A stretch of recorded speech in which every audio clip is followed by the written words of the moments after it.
Bună Fecioară, bine ai venit și mă bucur să te am aici alături de mine. Înainte de a începe etalarea Crucea Celtică, am vrut pentru tine să extrag un arhetip cu care tu poți să lucrezi în această perioadă și foarte curios, pentru tine a ieșit tocmai arhetipul mamei cu numărul roman 1. E ca și cum și are sens pentru că urmează această eclipsă de pe 21. Astăzi suntem în 20, momentul în care eu înregistrez această citire. Mama reprezintă energia aceea, arhetipul acela feminin, care poate să vină și are construit în el acest arhetip, atât bun cât și mai puțin bun. Mama poate să hrănească, poate să dea naștere și oferă din resursele ei în pântecul ei pentru a crește pruncul său. Dar mama poate să devină și controlatoare atunci când puiul ei crește și vrea să se desprindă poate de ea. Ce aș putea să spun aici este că această energie feminină poate fi creativă, hrănitoare, strălucitoare, bineînțeles, dar există și partea aceea întunecată a energiei materne, la care e bine să meditezi, e bine să te gândești. Am să îți arăt aici acest arhetip pe care tu poți să îl folosești pe parcursul acestei perioade, pentru că sunt sigură că vei întâlni multe sincronicități astfel. Poți să imprimi această imagine și să o ții undeva la îndemână pentru tine, pentru a vedea. Uite, am să îți arăt. Avem șarpele acesta încolăcit în jurul a ceea ce îngrijește această energie feminină. Deci, de aceea am spus și că poate fi o energie ușor controlatoare. Hai să vedem tarotul ce are să îți transmită ție. Sunt curioasă dacă vine și energia împărătesei pe masă. Și să vedem pentru Fecioară, mai ales în această perioadă în care urmează și eclipsa cu luna nouă în semnul tău zodiacal. Fecioară. Uite. Scuze. Avem un cavaler de cupe și un 4 de monede în același timp. E ca și cum cineva are o ofertă de dragoste, nu știu dacă ești tu sau o altă persoană din preajma ta care are o ofertă de dragoste pentru tine sau o ofertă pur și simplu care îl face pe celălalt să îi tresalte inima, însă pe tine te văd închisă, însă pe tine te văd în control, iarăși. Hai să mergem mai departe. Ce avem pentru Fecioară? Pentru Fecioară, te rog, spirit.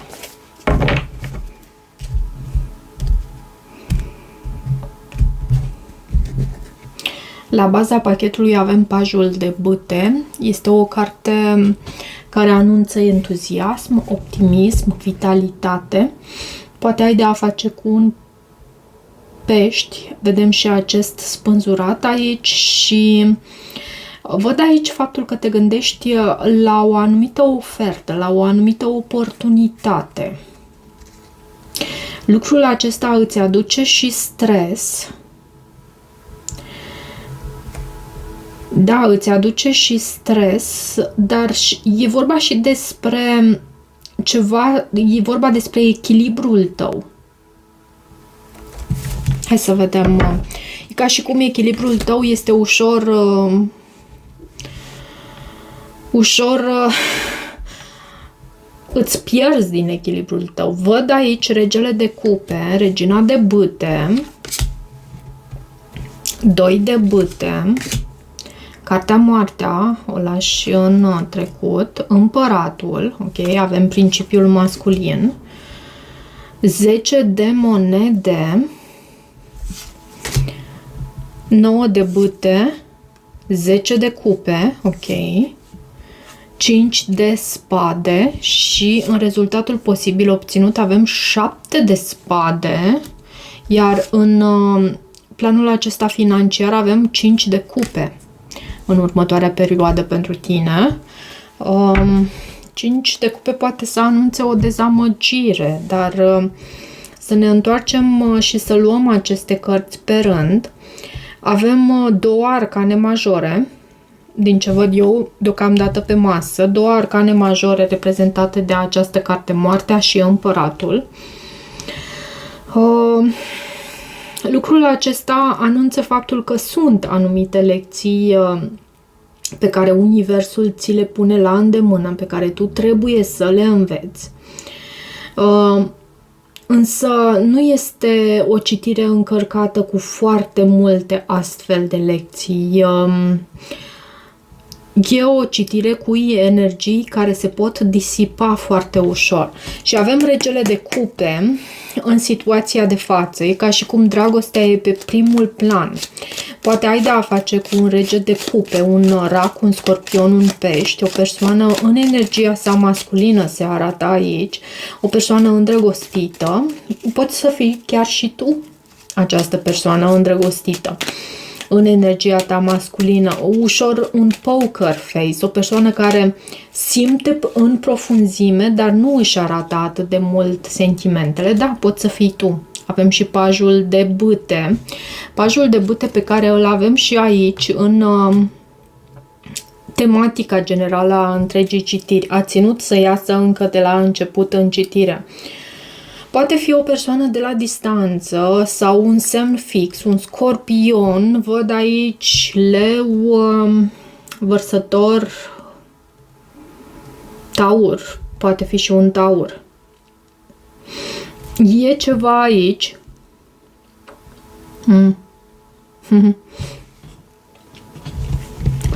O oportunitate de comunicare cu entuziasm în această perioadă și îți aduce și sentimente profunde de iubire.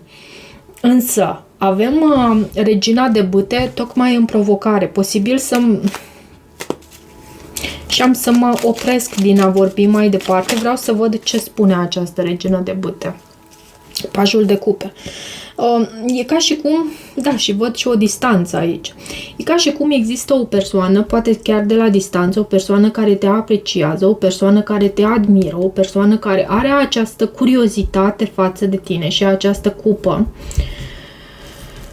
Dar poate că distanța este problema aici, există mult magnetism, poate că de asemenea există o diferență de vârstă între voi, văd regina și pajul, regele și pajul aici. Poate să existe și o diferență de vârstă aici. De ce 2 de bâte? Ai de ales ceva anume. Dacă să pășești în necunoscut și să alegi o cale nouă, pentru că lumea este în mâna ta dreaptă, avem 10 de monede. 10 de monede pe care îl avem și aici. Poate și în planul financiar să fie necesară o anumită decizie. Văd la tine, fecioară, dragă fecioară, faptul că e posibil să te eschivezi din ceva anume și spun asta pentru că văd acest 7 de spade pe care îl avem, bineînțeles, și la sfârșit de citire. E posibil să te eschivezi din ceva anume și între ce mai ai tu de ales aici? Între ce și ce anume ai de ales? 2 de bâte. E o decizie pe care tu trebuie să o iei și ușor cumva te eschivezi. Dar odată ce tu vei lua această decizie și vei depune efortul necesar, ia să văd unde te va duce acest lucru. 10 de spade la un final care îți va aduce ce anume? Un rege de bâte. Poate ai de a face cu un semn de foc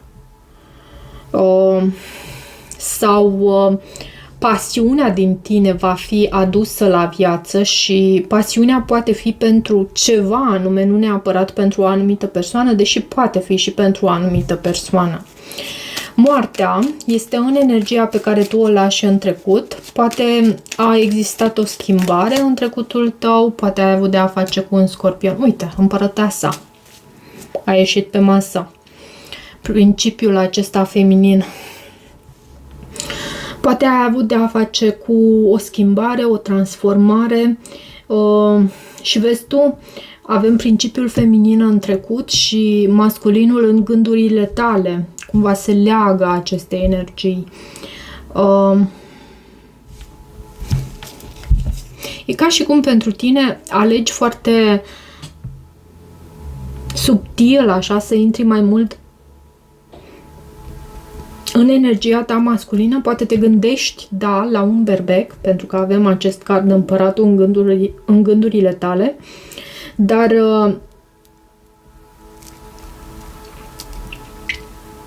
îți faci o anumită strategie, acționezi, aici ceva s-a încheiat și în gândurile tale tu nu renunți și este un lucru bun acesta. Nu renunți și îți faci o anumită strategie. Decizi să gândești mai în profunzime, să faci un plan mai în detaliu pentru felul în care să acționezi. 5 de spade. Poți să ai de a face și cu o persoană care... Dar poate fi și vorba despre faptul că tu îți dorești să câștigi într-o anumită situație și victoria ta este foarte importantă pentru tine și de aceea îți faci un anume plan. Împăratul însă, bineînțeles, fiind aici în gândurile tale, poate să vorbească și despre un șef, un superior, o persoană o persoană autoritară, o persoană suspusă la care te gândești, poate fi chiar un berbec din viața ta și un oarecare conflict cu această persoană. 10 de monede este în viitorul apropiat și 10-le acesta de monede anunță angajament serios, stabilitate și avem 6 de spade și soarele foarte frumos. Niște energii foarte bune aici pentru tine în viitorul apropiat, dragă fecioară. 10 de monede, bineînțeles, anunță o familie închegată, anunță stabilitate în planul acesta material și progres.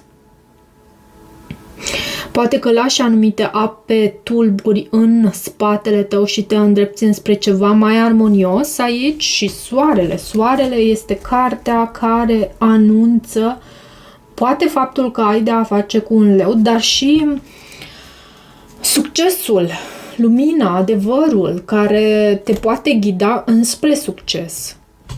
De ce 9 de bâte? De ce acest 9 de bâte? Și vezi tu, acum văd, tu ai ambii 10, atât 10 de monede cât și 10 de cupe. Și două cărți foarte frumoase, cu energii foarte frumoase. De ce 9 de bâte? 9 de monede. 9. Poate fi important pentru tine. Este important pentru tine să îți alegi independența, poate că ușor ești și în gardă și este și în sfatul pentru tine să continui să muncești pentru independența ta, poate că te apropii de asemenea de finalul unui capitol și universul te atenționează în acest sens, în ideea că nu mai sunt mulți pași de făcut până ce închei în totalitate.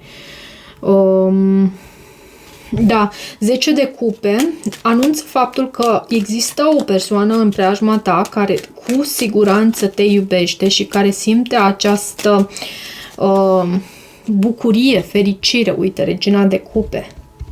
Cineva care te iubește. Poate fi un gemeni, dar poate vorbi și despre o atracție puternică pe care această persoană o are față de tine.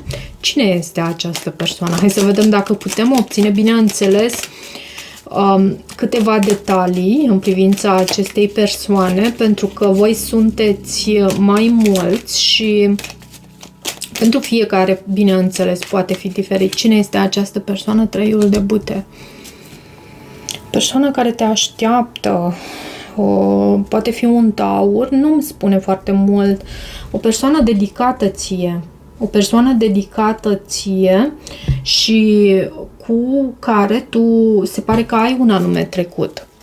5 de spade este în frica sau speranța ta. Anumite frici care ies la suprafață în această perioadă pentru tine. Un anumit conflict. Ce este cu acest 10 de... Cred că sunt anumite frici în legătură cu aceste poveri pe care tu le porți, poate chiar despre planul financiar, pentru că avem acest rege de monede, poate ai un proiect al tău, încerci să manifesti ceva anume și apar aceste frici, aceste temeri pe care nu reușești să le controlezi. Și cheia nu este să le controlezi, cheia este să îți dai voie să simți aceste frici pentru o perioadă, pentru că odată ce tu renunți la rezistență, nu te mai opui acestor stări, ele în cele din urmă se vor dizolva, iar starea ta de bine, eu sunt aici să îți reamintesc că starea ta de bine este starea ta naturală. Între timp pot să mai apară și anumite stări care îți provoacă frici, doar că e important să îți amintești întotdeauna că starea ta de bine este cea naturală și nu invers. De ce 7 de spade? De ce acest 7 de spade? Rezultatul posibil obținut. Cineva care poate să acționeze în ascuns, o întâlnire în ascuns, mai văd iarăși, văd temperanța,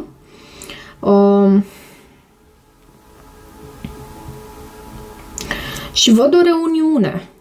Văd o reuniune între tine, poate și, dar la timpul potrivit, cumva nu e ceva ce tu poți să controlezi. Mai dăm o carte aici. Pe rezultatul posibil obținut. 2 de cupe. O reuniune. Și un nou început. Și e ceva în ascuns. Poate ai de a face cu un săgetător. Am văzut aici împăratul reprezintă zodia berbec, taur, leu pentru mine. Scorpion. Avem iarăși... Cam asta văd între și, bineînțeles, rac, pești, scorpion. O persoană, iarăși, care am văzut aici că te iubește. Hai să vedem ce... Deci, e o întâlnire, e un parteneriat, e o reuniune, poate ceva în ascuns cu o anumită persoană. De ce acest 5 de cupe în planul financiar?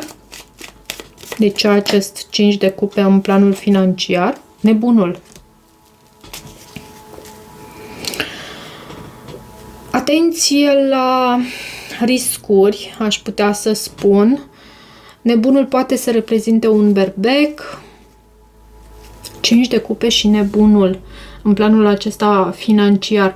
Poate că, pentru că eu aici am văzut final de perioadă am văzut un nou început cu o anumită persoană în ascuns, cumva, fără ca lumea din jurul vostru să știe despre acest nou început.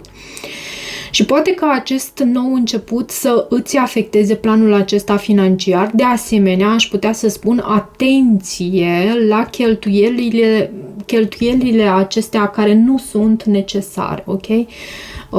Banul are nevoie să fie respectat și nu irosit în niciun caz, pentru că tu ai depus, ai muncit acolo pentru a-ți câștiga banii tăi și ai nevoie să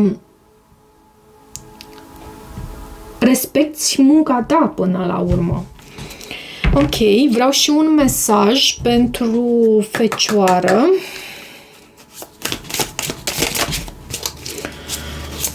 Cu un număr angelic. Ok, a venit 1313. Starting fresh. O iei de la capăt. Încurajare, obiective, fundații, obiective creative, comunicare. Ești din zona ta de confort. Ești pe cale de a crea ceva semnificativ. Toate abilitățile și talentele tale îți vor aduce profituri foarte frumoase. Crește-ți încrederea în sine și ai încredere de asemenea în deciziile tale. Ok, cam atât pentru această citire, dragă Fecioară. Sper că rezonează și sper că îți este de folos. Bineînțeles, dacă rezonează, nu uita să te abonezi canalului, să mai treci pe aici, să îmi lași o apreciere și un feedback al tău. Eu îți mulțumesc și toate bune!